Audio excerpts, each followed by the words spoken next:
Good afternoon. My name is Nicole Marquez. Today's presentation is on study strategies, and I hope that at the end of my presentation, you, the audience, will be able to benefit from the different strategies that I will be presenting. Do you know how to study? What methods do you use? With the right environment and material, anyone can study and retain what they are trying to learn. After all, don't we all want to do well and achieve the higher GPA? The first study strategy is interference. According to Dr. Higbee, one cause of forgetting is called interference. This occurs when information that you once learned interferes with new material that is similar to the information you are trying to learn. This can cause the brain to mix up the new information with what was learned before. For example, suppose you meet a group of people last week, and this week you meet a new group of people. Interference may cause you to confuse the names of the people. A good way to keep interference to a minimum is to overlearn the material. The better you know the material, the less likely you are to forget it. Another study strategy by Dr. Higbee is called space it out, which is the best study skill. To space out studying means for you to divide the time you are studying. Instead of studying all the material at once, break it down. For best remembering it, would be better to study your subject in 3 one-hour sessions rather than one long 3-hour session.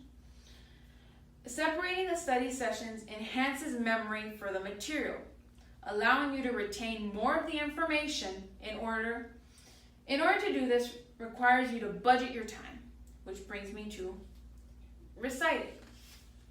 Reciting the information is a great method used by many people.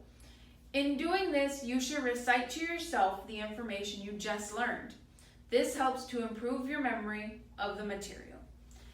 It is good practice to look away from the material and take time to learn the information and let it sink in. If you cannot remember the information, that is an indication you need to go back and reread it. Using study aids such as flashcards is an effective means of creating a strong memory of the material. First, you write a question on the back of the index card and write the answer on the other side. Then you shuffle the deck and you start with the card on the top and proceed all the way down. Or you can break it up into little groups and learn like that, whichever is better for you. You may also want to use a partner.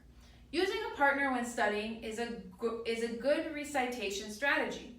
You can get a partner and quiz each other.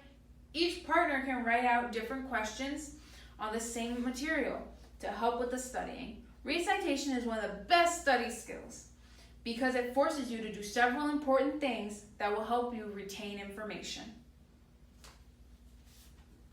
To summarize my presentation, I would like to repeat the methods that I believe are good study strategies for everyone wanting to retain information. Reducing interference, spacing it out, and reciting information are all that you need to be the best you can be. To better retain information, students need to learn how to study in order to achieve the higher GPA. I highly recommend that all students, regardless of their learning environment, use and master these study strategies. You could also use the SQ3R. You can survey, question, read, recite, and review the information. This is one of the oldest and best study strategies. You won't regret it. Thank you. Have a good day.